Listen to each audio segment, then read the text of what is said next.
The moment Natalie Vincent's brush touched the canvas under the blazing New Mexico sun, she knew this valley would either save her or swallow her whole. It was July of 1877, and Santa Rosa barely qualified as a town, just a scattering of buildings along the Pecos River where cattle drives stopped to water their herds and cowboys spent their wages on whiskey and card games. Natalie had arrived 3 weeks ago on a supply wagon, carrying nothing but 2 trunks of painting supplies, a battered carpet bag of clothes, and a burning need to escape the suffocating expectations of Boston society. Her mother had wanted her married to a banker's son. Her father had died the previous winter, leaving her with a small inheritance and the freedom to choose her own path for the first time in her 22 years. She had chosen the West, wild and unforgiving as it was. Now she sat on a wooden stool she had dragged half a mile from the boarding house, her easel planted in the scrubby grass, capturing the way the afternoon light painted the valley in shades of amber and rust. The landscape here was nothing like the manicured gardens and rolling green hills of Massachusetts. Everything was raw, exposed, honest. The mesas rose in the distance like ancient sentinels, and the cottonwoods along the river provided the only real shade for miles. She mixed burnt sienna with ochre, trying to capture the exact color of the earth. That is something else entirely. The voice startled her so badly she nearly knocked over her palette.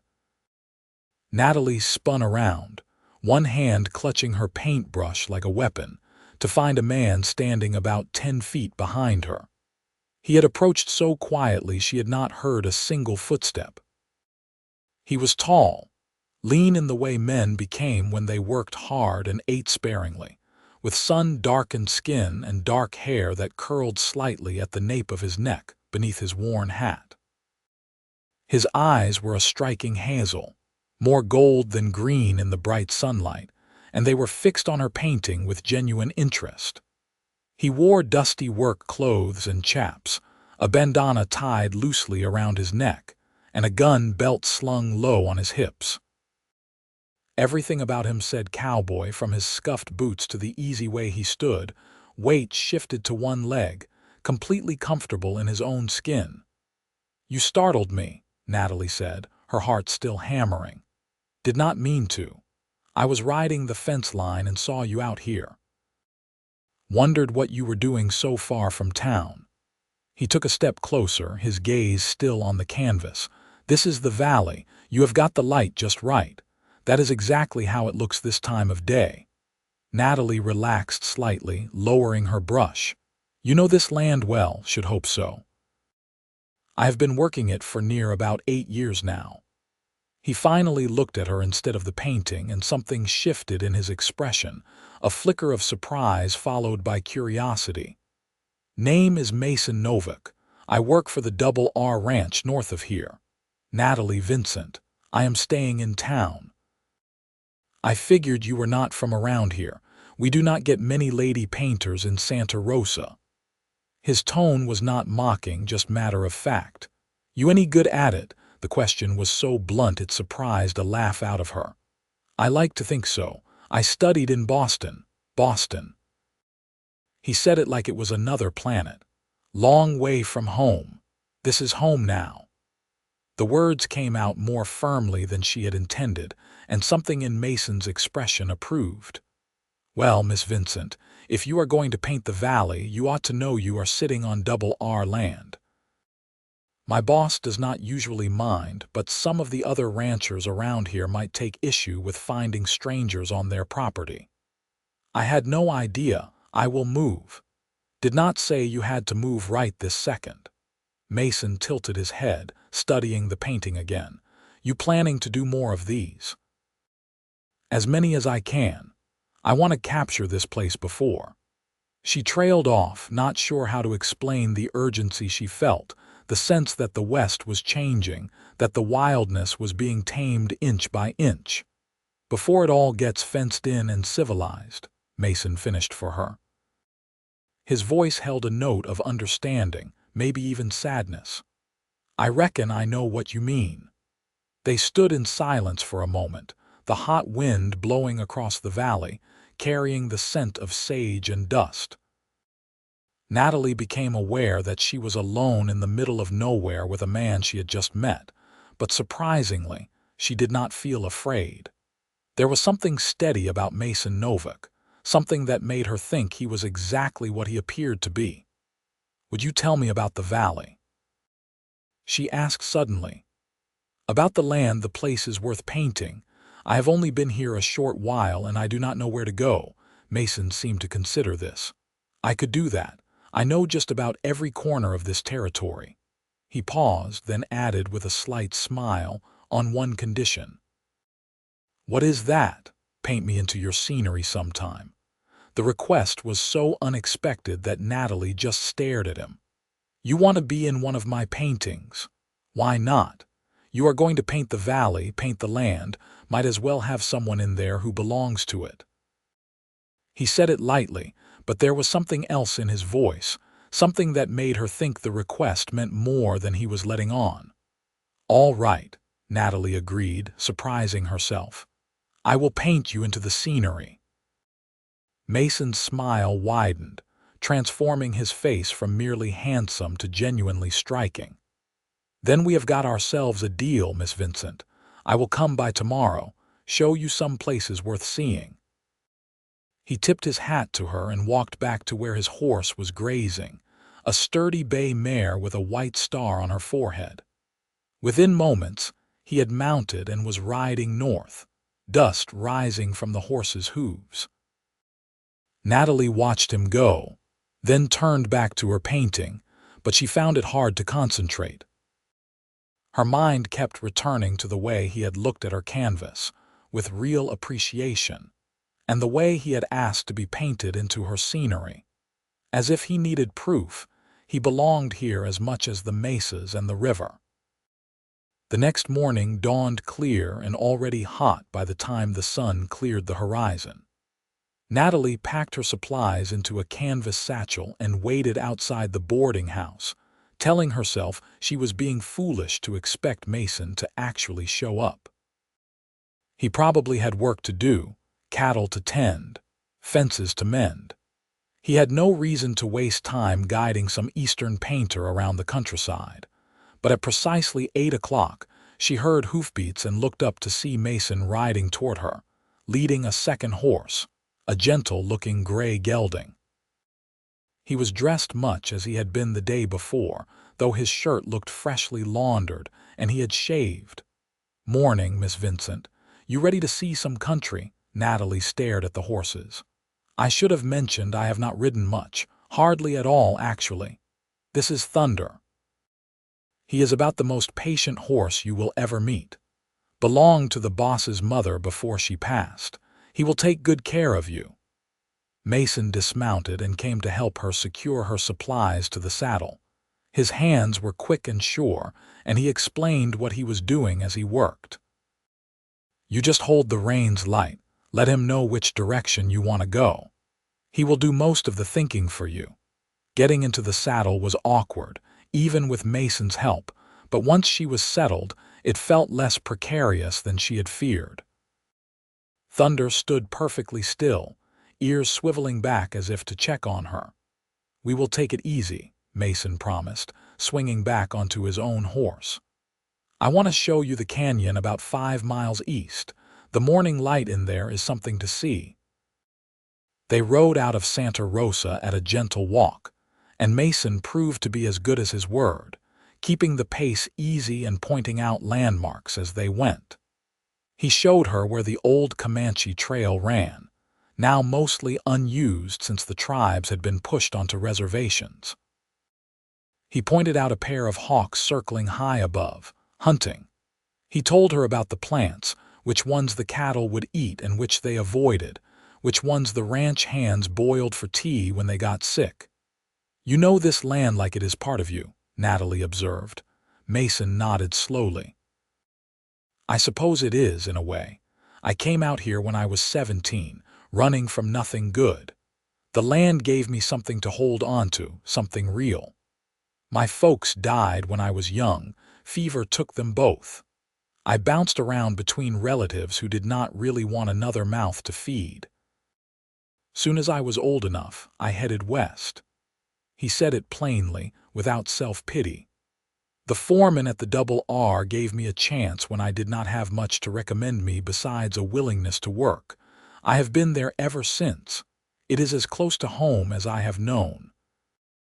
The canyon he brought her to was breathtaking. The walls rose red and gold on either side, carved by water over countless centuries, and the morning sun poured down in shafts of light that made the whole place glow. A thin stream ran along the bottom, lined with desert willows and brittlebush. "Oh," Natalie breathed. "This is perfect." She dismounted, Mason helping her down, and immediately began setting up her easel. Mason saw to the horses, letting them drink from the stream and loosening their girths, then came to sit on a boulder near where Natalie was already mixing paints. "How long have you been painting?" he asked. "Since I was a child. My father encouraged it. He said it was a proper accomplishment for a young lady." She sketched in the basic shapes with quick, confident strokes. "But I never wanted to just paint proper things. I wanted to paint truth." "What is the truth?" "That the world is bigger and stranger and more beautiful than people want to admit. That there are places like this that do not care about society's rules or expectations." She glanced at him. "That a person can start over, become someone new. Is that what you are doing?" "Starting over, trying to." She paused, considering how much to tell him, but there was something about Mason that invited honesty. "I was engaged briefly. To a man my mother chose.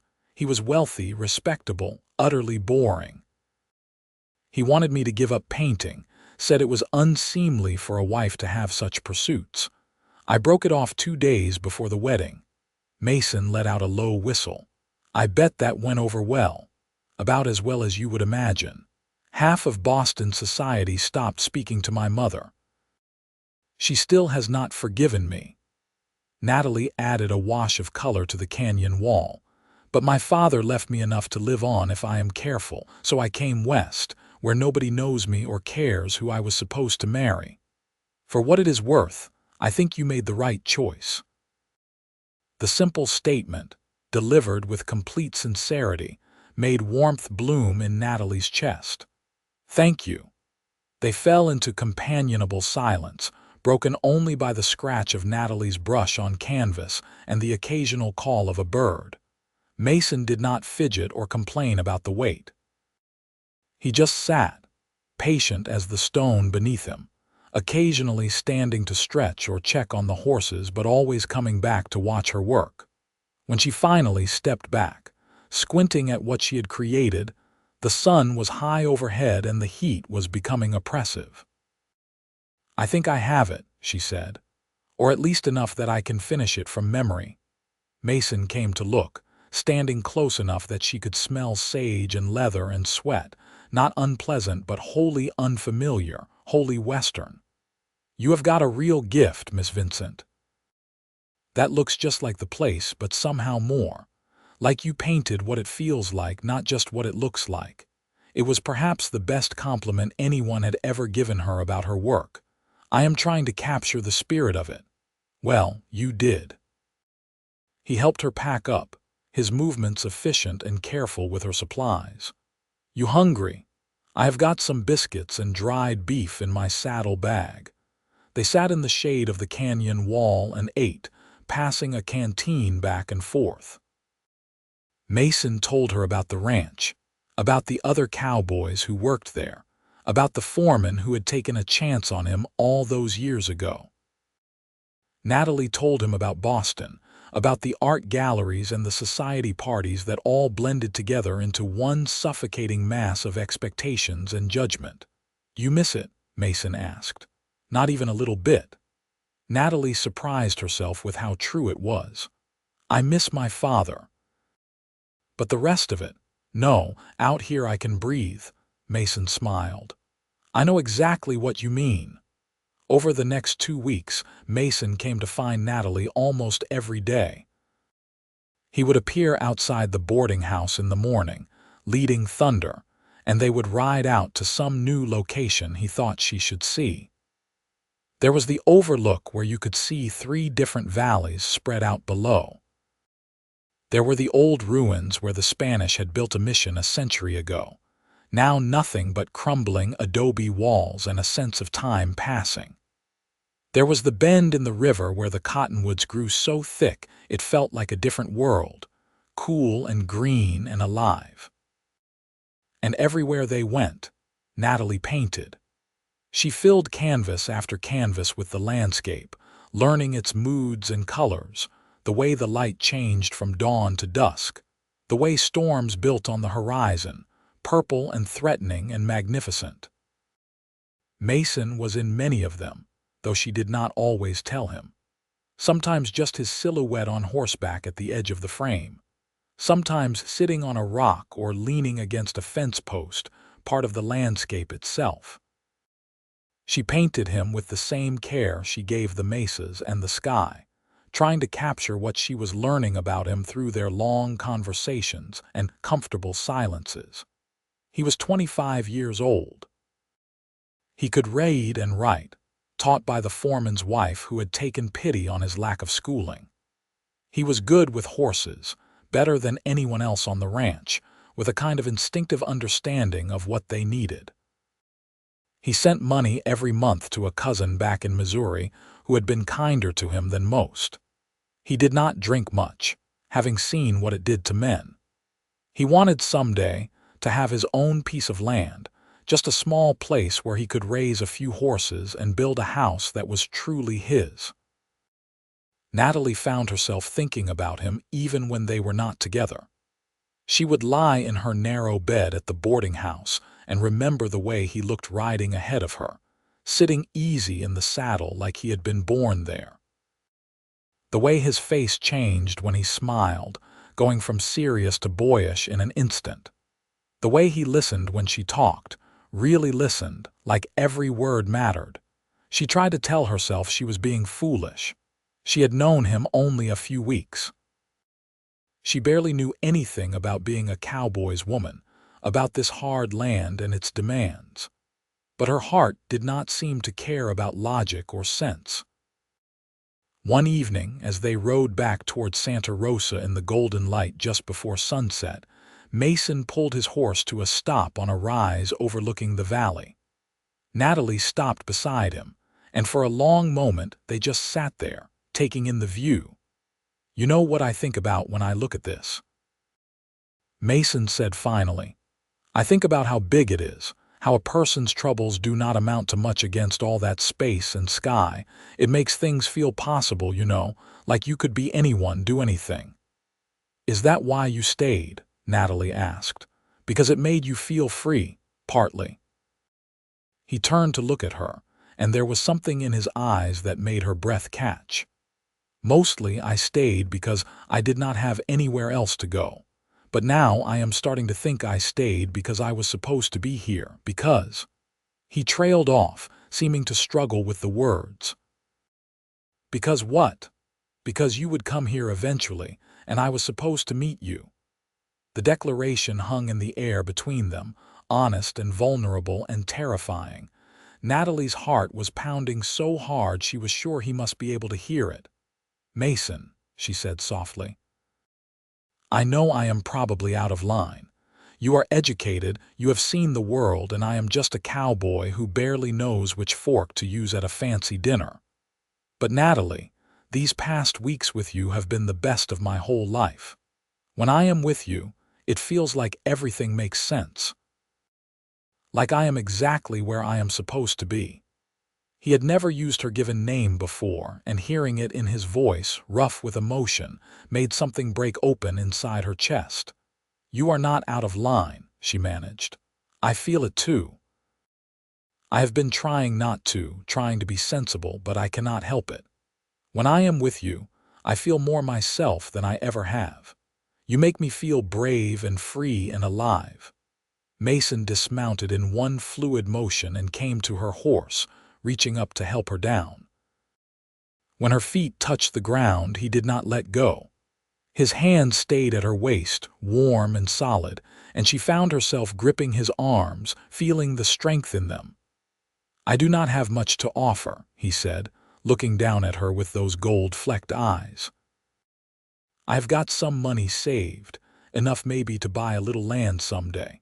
I've got a good job and a reputation for honest work, but I am not a gentleman with a fancy house and servants."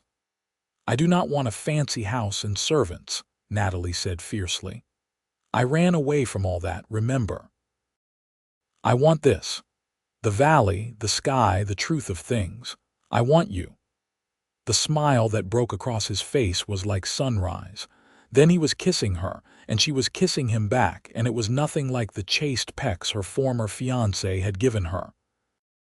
This was heat and want and joy all mixed together. Mason's arms coming around her, pulling her close, and her hands sliding up to his shoulders. Then his neck, then into his hair, knocking his hat off entirely. When they finally broke apart, both breathing hard, Mason rested his forehead against hers. "I love you," he said, simple and direct as everything else about him. "I know it is fast, but I do. I love you, Natalie Vincent. I love you too." The words came easily, without doubt or hesitation. "I love you, Mason Novak." They stood there on the ridge as the sun sank lower, holding each other, and Natalie thought about all the choices that had led her here. Leaving Boston, coming west, refusing to be what other people wanted her to be. Every hard decision, every moment of doubt and fear, had been worth it to end up in this moment, in this man's arms, with the whole wild valley spread out before them like a promise. The next few weeks passed in a kind of golden haze. Mason still had to work, but he spent every spare moment with Natalie. They rode out to her painting spots, and he would sit nearby, mending tack or braiding rope, content just to be in her presence. Other times they would walk along the river in the evening, talking about everything and nothing, learning each other in the way new lovers do. Mason brought her to meet the foreman at the Double R, a grizzled man named Tom who looked Natalie over with shrewd eyes, and then nodded his approval. "About time this boy found himself someone decent," Tom said. "You treating him right, Miss Vincent?" "I am trying to," Natalie said, and Tom had laughed, a sound like rocks tumbling. "Well, he is one of the good ones. You could do a lot worse."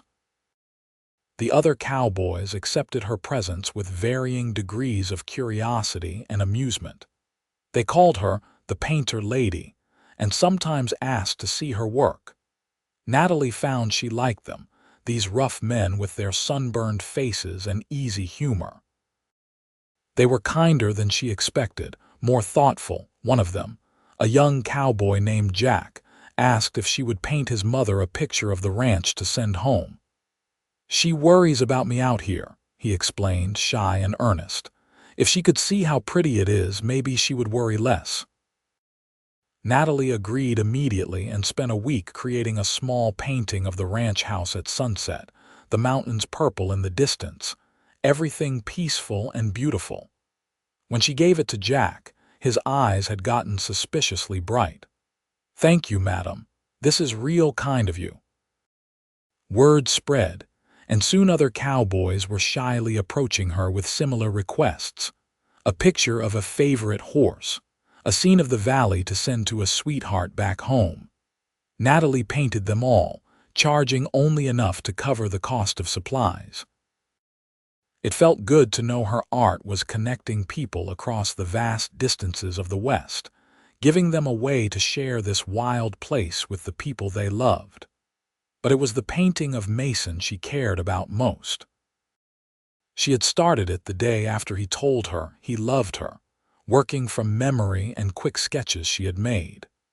She painted him on horseback at the edge of the valley, the morning sun breaking over the mesas behind him, lighting everything in gold and amber.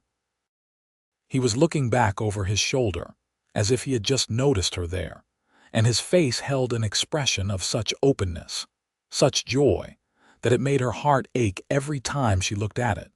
She was working on the final details one afternoon in her room at the boarding house when someone knocked. Natalie opened the door to find a woman she did not recognize, dressed in a traveling suit that had once been fine but was now dusty and worn. "Miss Vincent, Natalie Vincent?" "Yes, my name is Margaret Winters. I am from the Boston Arts Society." The woman's eyes were already moving past Natalie, landing on the painting on the easel, widening in surprise. "I have come a very long way to find you." Natalie's stomach dropped. "How did you know I was here? Your mother mentioned you had gone to New Mexico territory." "It took some effort to track you down." Margaret stepped inside without being invited, her attention fixed on the painting. "Good heavens! Your mother said you had run off to waste your talent in the wilderness, but this is extraordinary. The light, the emotion in the figure, who is he?" "That is none of your concern." Natalie found her voice, though her heart was still racing. "Why are you here, Miss Winters?" "Mrs. Winters, actually. I am married to Robert Winters, the gallery owner. We are expanding our collection, looking for new artists with fresh perspectives." She turned to face Natalie fully. "Your mother showed me some of your earlier work, those careful still lifes and portraits. They were competent but uninspired. This, however, this is something else entirely." "Do you have more?" Mutely, Natalie gestured to the canvases stacked against the wall. Margaret went through them methodically, her excitement growing visibly with each one. The canyon at dawn, the river in flood, the Spanish mission ruins with a storm approaching, the cowboys around a campfire, their faces lit by the flames, and half a dozen of Mason in various poses, always part of the landscape, always belonging to it. "These are magnificent," Margaret said finally. "Raw, honest, powerful. This is what people back east want to see. The real West, not some romanticized nonsense. If you were to exhibit these in Boston, you would be the sensation of the season." 3 months ago, those words would have meant everything to Natalie. Recognition, success, proof that she was a real artist. But now, looking at her paintings through Margaret's appraising eyes, she felt only a strange detachment. "I am not interested in being a sensation," she said slowly. Margaret blinked. "I beg your pardon. I came here to paint what matters to me, not to please Boston society. These paintings are not for sale. But surely you want your work to be seen, to be appreciated. Some of them will be seen.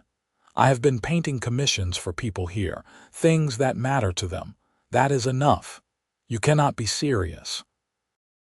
You would throw away this opportunity to stay in this dusty little town in the middle of nowhere." Anger flared, hot and sudden. "This dusty little town is my home now. These people, this land, they are real in a way Boston never was. I am not going back." Margaret studied her for a long moment, then shook her head. "You are throwing away your future for a cowboy. Your mother warned me you had lost your senses." "My mother does not know anything about what I want or need." Natalie walked to the door and opened it. "Thank you for coming all this way, Mrs. Winters, but my answer is no. My paintings stay here, and so do I." After Margaret left, Natalie sank onto her bed, shaking. She felt turned inside out, raw and uncertain. But beneath the shock was something solid, a bedrock of certainty. She had made the right choice. She knew it as surely as she knew her own name. That evening she told Mason about the visit. They were sitting by the river, watching the stars come out, and his arm was around her shoulders. "You could have gone," he said quietly when she finished. "I would not have stood in your way if it was what you wanted. It is not what I want. It was never what I wanted. I just did not know it until now." She turned to look at him. "My whole life, I have been trying to be what other people expected. My mother wanted me to be a proper lady. The art instructors wanted me to paint acceptable subjects. My former fiancé wanted me to give it up entirely. But you, Mason, You just want me to be happy. You look at my work and you see me in it. That is worth more than all the galleries in Boston." Mason pulled her closer, pressing a kiss to her temple. "You have changed my life, Natalie. Before you came, I was just going through the motions, working and saving and not really thinking about what it was all for. But now I have a reason. Now I have you." "So what do we do?" Natalie asked. "I mean about the future. Do we just keep going as we are?" "I want to marry you," Mason said bluntly. "I know I should probably wait, court you proper for a year or so like people do back east. But out here, life does not wait. If you know what you want, you take hold of it. And I know I want you as my wife." Natalie's heart was racing again, but this time with joy rather than fear. "Yes." Mason pulled back to look at her. "Yes. Yes, I will marry you. I do not need a long courtship or a big wedding. I just need you." The kiss he gave her then was deep and fierce, full of promise and passion and a future taking shape between them. When they finally broke apart, both breathing hard, Mason rested his hand against her cheek. "We will need a place to live. I have been thinking about that. There is a piece of land about 10 miles from here, along the river. The man who owns it is getting too old to work it himself, and he has been talking about selling. It is just 40 acres, but there is good water and decent grazing. We could build a house, start a little horse breeding operation. You could paint to your heart's content, and I could work the land." "It sounds perfect," Natalie said softly. "How much does he want for it?" Mason named a figure that made Natalie's heart sink. It was more than his savings, she could tell by the way he said it. But she had her inheritance, carefully saved and invested by her father's lawyer. Enough to buy land and build a house and start a life. "I have money," she said. "From my father. We could use it to buy the land." Mason's face went carefully neutral. "I do not want you to think I am marrying you for your money, Natalie. I know you are not. You did not even know I had any until just now, but we are going to be married, which means it is our money, not mine or yours. We are partners in this." "Partners," Mason repeated slowly, testing the word. Then he smiled. "I like the sound of that. Partners in everything." They were married 3 weeks later by the circuit preacher who came through Santa Rosa once a month. Natalie wore a simple blue dress she had made herself, and Mason wore his best shirt and cleanly pressed pants. Tom stood up for Mason, and the wife of the boarding house keeper stood for Natalie. The ceremony was short and heartfelt, conducted in the shade of a huge cottonwood tree by the river. When the preacher pronounced them husband and wife, Mason kissed her with the same honest passion he brought to everything, and the small gathering of cowboys and townspeople cheered. There was a celebration afterward, with food the townsfolk had brought, and music played on a fiddle and a mouth harp. Natalie danced with Mason under the stars, his arms strong around her, and felt more married, more committed than she ever would have in a Boston church surrounded by people who did not know her at all. They spent their wedding night in a hotel room in Santa Rosa, the nicest place the town had to offer, which was not saying much but felt like a palace to Natalie. Mason was tender and careful with her, and if there was some awkwardness as they learned each other in this new way, there was also laughter and whispered words of love and a sense of rightness that made everything perfect. The next morning, they set out to look at the land.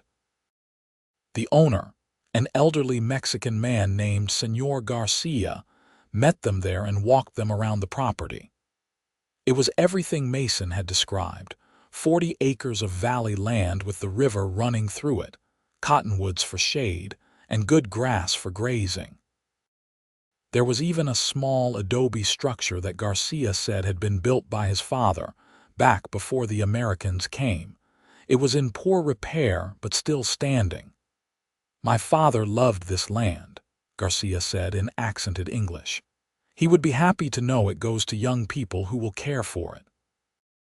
Mason and Natalie looked at each other, an entire conversation happening in that glance, and then Mason turned back to Garcia. "We will take it, sir. We will care for it like it is our own child." The sale was finalized by the end of the week. Natalie's inheritance, carefully converted to cash and carried in the lining of her trunk all the way from Boston, bought them the land outright.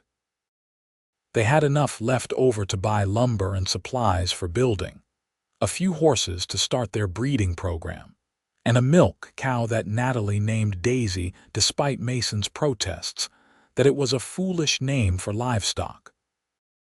"She is sweet and gentle, and I will name her what I like," Natalie said firmly, and Mason had just laughed and kissed her. They moved into the old adobe house while they worked on building the new one. It was rough living, with a leaky roof and gaps in the walls, but Natalie found she did not mind. They stuffed the gaps with mud and old cloth, patched the roof with whatever they could find, and made it work. Mason would leave at dawn to work on the new house, and Natalie would paint in the morning light, then come help him in the afternoons. The house rose slowly, board by board, nail by nail. Tom and some of the other cowboys from the Double R came on their days off to help, and Natalie cooked huge meals to feed them all, learning as she went. She had never cooked much before, but the cowboys were patient teachers, showing her how to make biscuits and beans and stew that would stick to a man's ribs. By October, the house was finished. It was not large, just 4 rooms and a porch, but it was solid and well built, with real glass windows that had cost a small fortune and good wood floors that Mason had sanded smooth. Natalie stood in the main room on the day they moved in and felt tears prick her eyes. "What is wrong?" Mason asked, immediately concerned. "Nothing is wrong, everything is right," she turned to him. "I have a home, a real home that is mine, that is ours. I never had that before.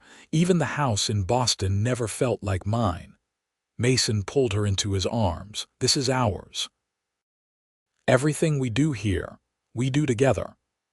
That winter, they settled into their new life. Mason worked on training the horses they had bought, taking his time, using patience and kindness rather than force. Natalie painted and sold her work to the families around Santa Rosa, and the ranchers who wanted pictures to send home to relatives. She also took on a few students, daughters of local families who wanted to learn to draw and paint.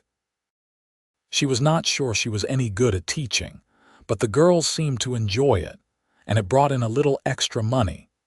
In the evenings, they would sit by the fire, Mason reading aloud from the newspapers that came on the stage or working on tack while Natalie sketched. Sometimes they would just talk about their days, their plans, their dreams. It was quiet and ordinary and absolutely perfect. In March, Natalie realized she was pregnant. She had suspected for a few weeks, but was not sure until she missed her second monthly course and started feeling queasy in the mornings. She told Mason one evening after supper, simply stating the fact and then watching his face carefully to see his reaction. He went very still for a moment, and then a huge grin spread across his face. "A baby. We are going to have a baby. In September, I think." Mason let out a whoop of joy and swept her up in his arms, spinning her around before carefully setting her back down. "A baby. We are going to be parents." "Natalie, this is the best news. Are you all right? Do you need anything?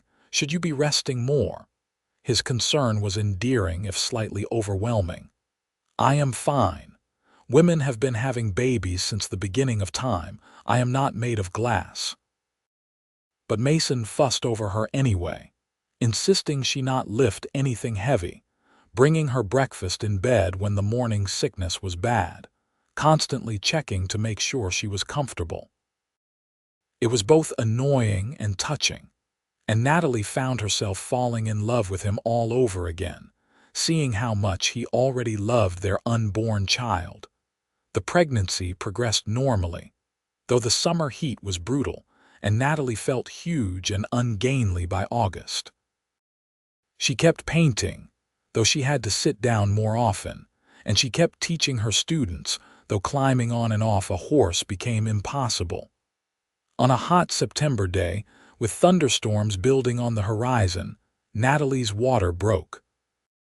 Mason, who had been nervously hovering for the past week, immediately rode to fetch the midwife, a capable woman named Mrs. Hennessy, who had delivered half the babies in the territory. The labor was long and hard, lasting through the night and into the next day.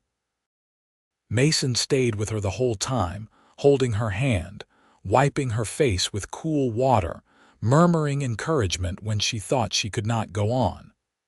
Mrs. Hennessy was brisk and efficient, talking Natalie through each stage, never seeming worried even when Natalie was certain something must be going wrong. Finally, as the sun was setting on the second day, their son was born.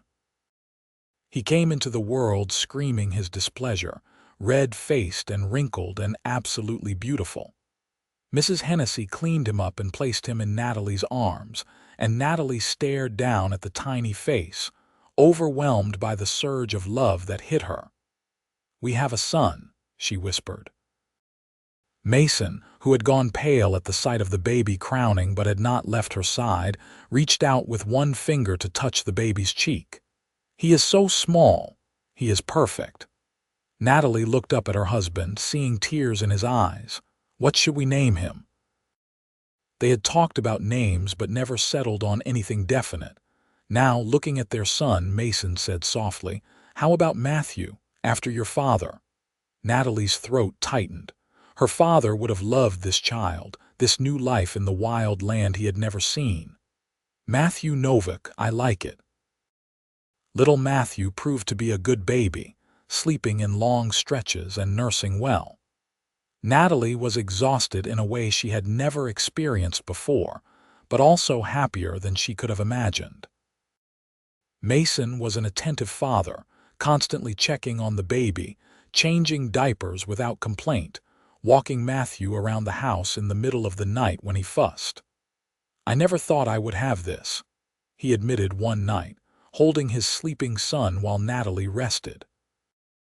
"A family, a home, someone to pass things on to. I figured I would just be a hired hand my whole life, alone except for the other cowboys." "You have all of this now," Natalie said softly. "We built it together." As Matthew grew from an infant to a toddler, the ranch grew too. Mason's reputation for training horses spread, and people came from ranches all over the territory to buy stock or have their difficult horses worked with.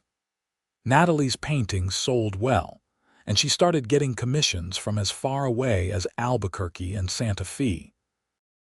They added on to the house, building 2 more bedrooms and a proper studio for Natalie where the light was perfect for painting. When Matthew was 3, Natalie became pregnant again. This time she knew what to expect, and the pregnancy was easier, though chasing after an energetic toddler while carrying another baby was exhausting. Their daughter was born in the spring, an easy birth that took only a few hours. They named her Rose after the wild roses that grew along the river. Rose was nothing like Matthew. Where he had been quiet and serious even as a baby, Rose was all laughter and mischief from the start. She learned to walk early and immediately used this skill to get into everything. Natalie and Mason took turns watching her while the other worked, and Matthew appointed himself her guardian, following her around and trying to keep her out of trouble. The years passed in a rhythm of seasons and work and love. Mason and Natalie grew together, not without disagreements or hard times, but with a fundamental respect and affection that only deepened. They knew each other's moods, could communicate with a glance across a crowded room, and still made each other laugh until they cried. When Matthew was 7 and Rose 4, Natalie received a letter from Boston. Her mother had died, the family lawyer wrote, and had left Natalie a small bequest along with a note. The money was welcome. They could always use more funds for the ranch, but it was the note that made Natalie cry. Her mother had written, in her careful script, that she understood now why Natalie had left. She had been wrong to try to force her daughter into a mold that did not fit. She hoped Natalie had found happiness in her wild land, and she was sorry they had wasted so many years not speaking. "I wish I could have told her about you and the children," Natalie said to Mason that night. "I wish she could have seen what we built here." Maybe she did see it in her way. Mason pulled her close. "You sent her that painting of the ranch, remember? 5 years ago. She kept it," the lawyer said. "It was hanging in her bedroom." It was true. Natalie had sent one painting, a peace offering of sorts, showing the house and the valley in the golden light of evening, with Mason and Matthew on horseback and baby Rose playing in the yard. Her mother had never acknowledged receiving it, but apparently she had treasured it. Time moved on. Matthew grew tall and lean like his father, taking to ranch work with natural skill. He loved the horses even more than Mason did, spending hours training them with the same patience and care his father had taught him. Rose was more like Natalie, creative and stubborn and full of dreams. She learned to draw and paint, though she was more interested in drawing horses and cattle than landscapes.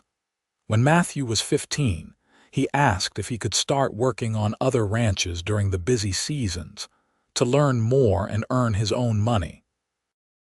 It was hard for Natalie to let him go, even temporarily, but she understood his need to prove himself.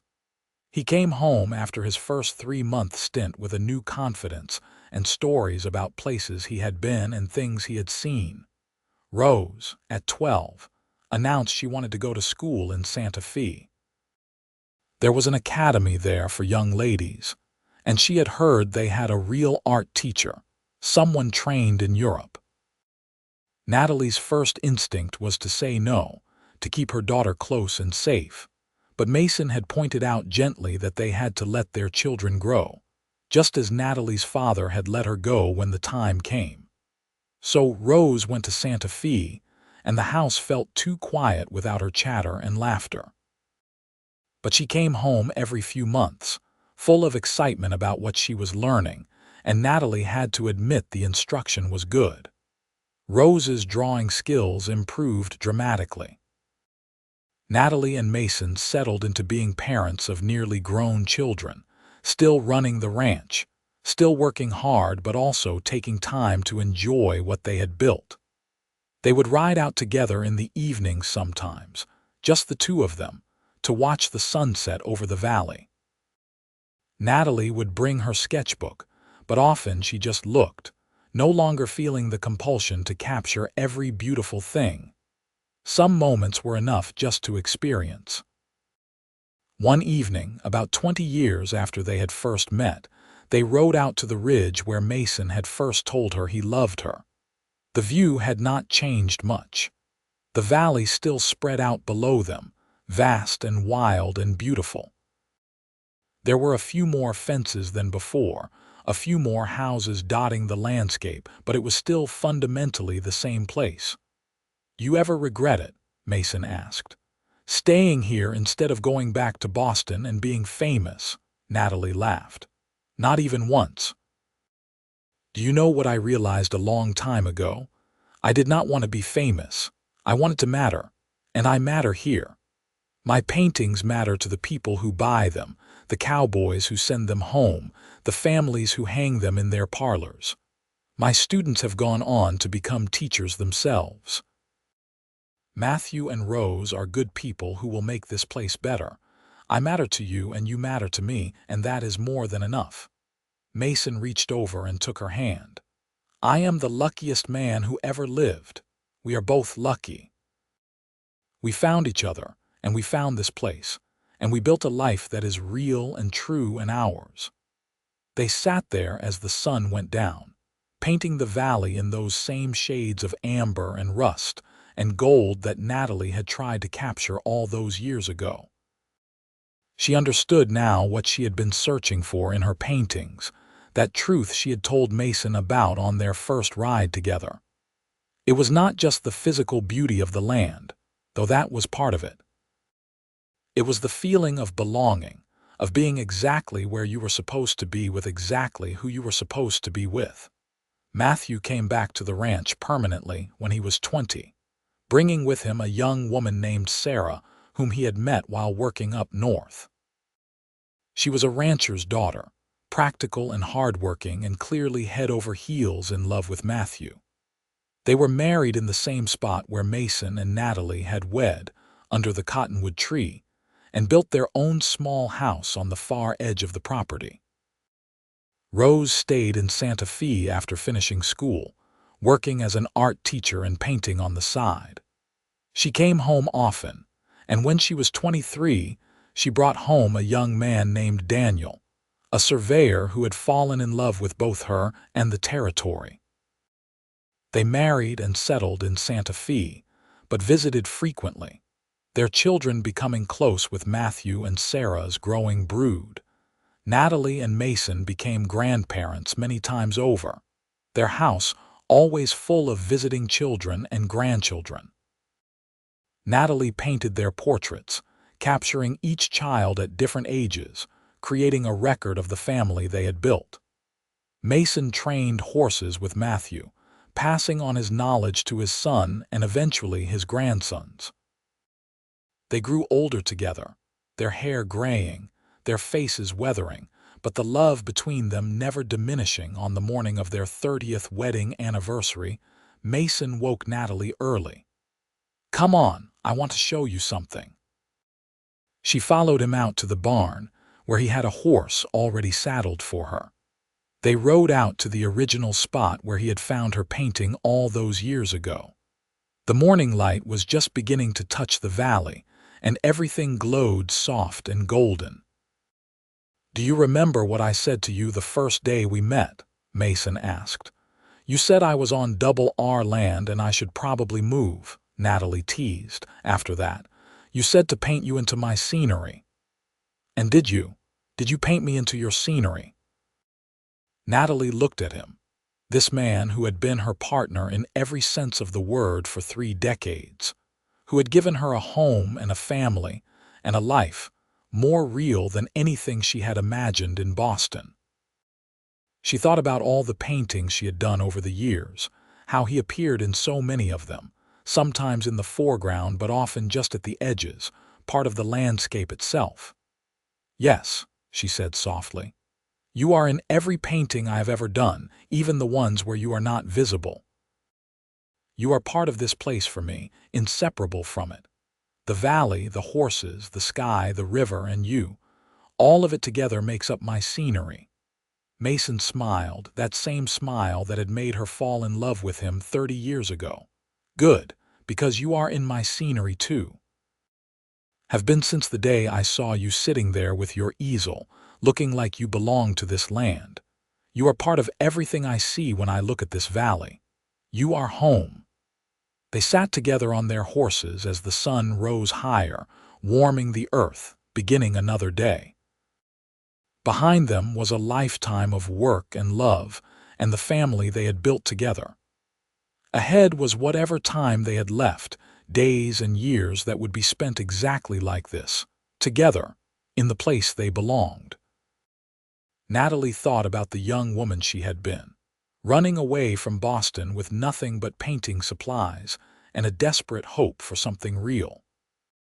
She had found it here, in the wild New Mexico territory, in the arms of a cowboy who had asked to be painted into her scenery and had ended up becoming the center of it.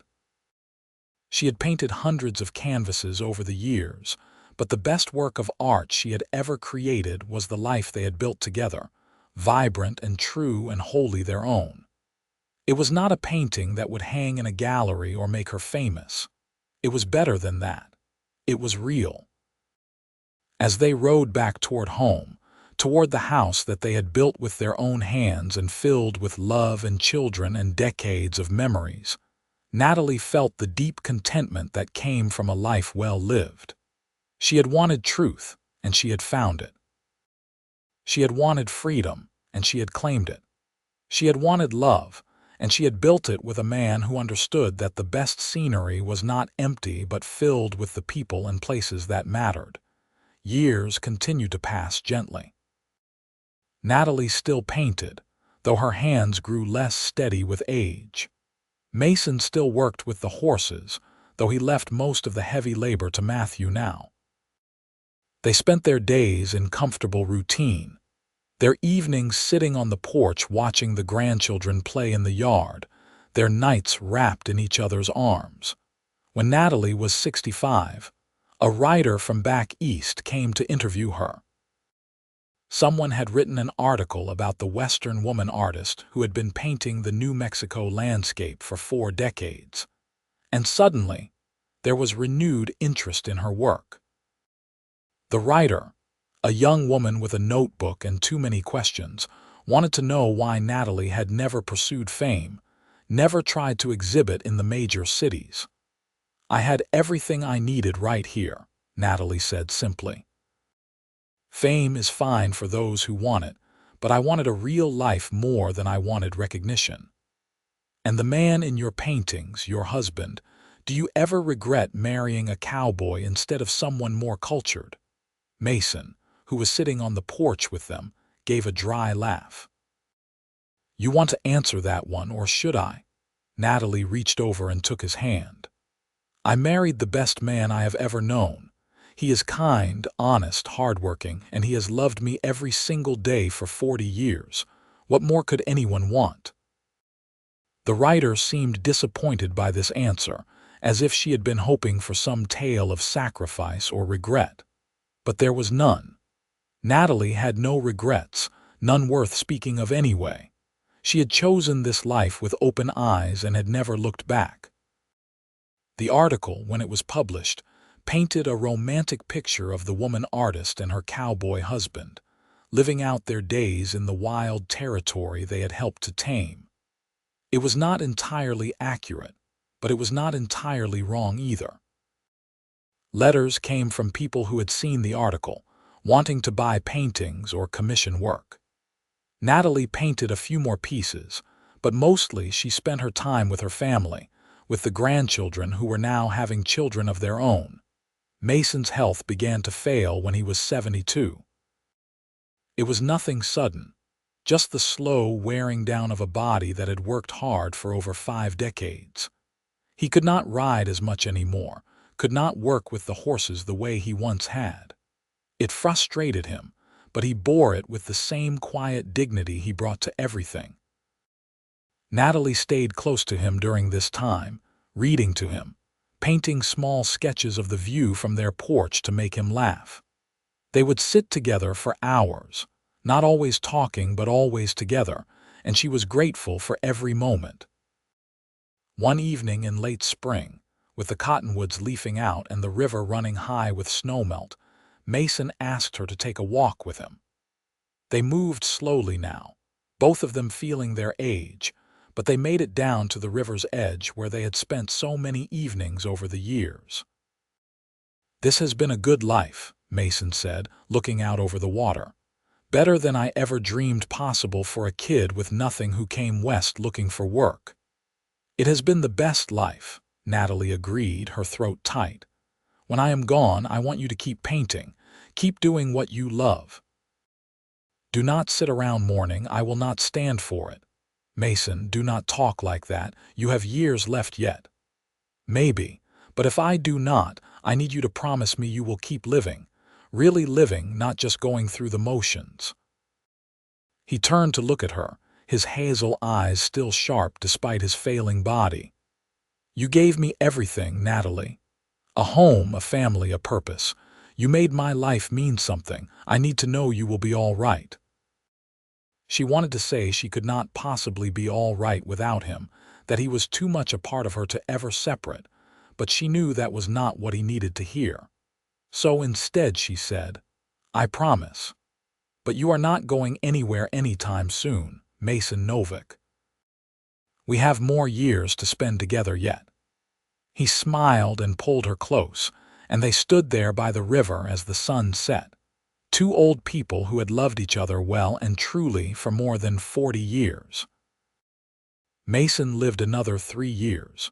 Good years filled with family and laughter and the simple pleasures of a life well spent. He died peacefully in his sleep at 75, with Natalie beside him, holding his hand as she had held it through all the important moments of their life together. The funeral was well attended. Cowboys he had worked with decades ago made the journey to pay their respects. Ranchers from all over the territory came to honor a man known for his honesty and skill. Matthew and Rose stood on either side of Natalie, holding her up, surrounded by grandchildren and great-grandchildren who had all been touched by Mason's kindness and quiet strength.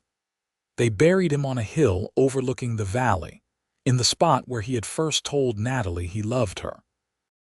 The marker was simple, just his name and dates, but Natalie had carved into it a line that summed up who he was. He belonged to this land and it to him. The grief was sharp and deep, but Natalie remembered her promise. She kept painting, though now every landscape held a bittersweet edge, a sense of absence even in the beauty. She painted the valley in all its moods, the horses Mason had loved, the ranch they had built together. She painted their children and grandchildren, capturing the family that was his legacy as much as hers. Sometimes, when the light was just right, she would ride out to his grave and sit there, talking to him like he could hear her. She would tell him about what the grandchildren were doing, about the new foals being born, about the paintings she was working on. It was not the same as having him there, but it helped.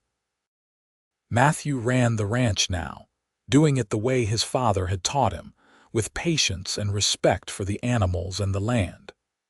Rose came home more often, bringing her own grandchildren to run in the same fields where she had played as a child.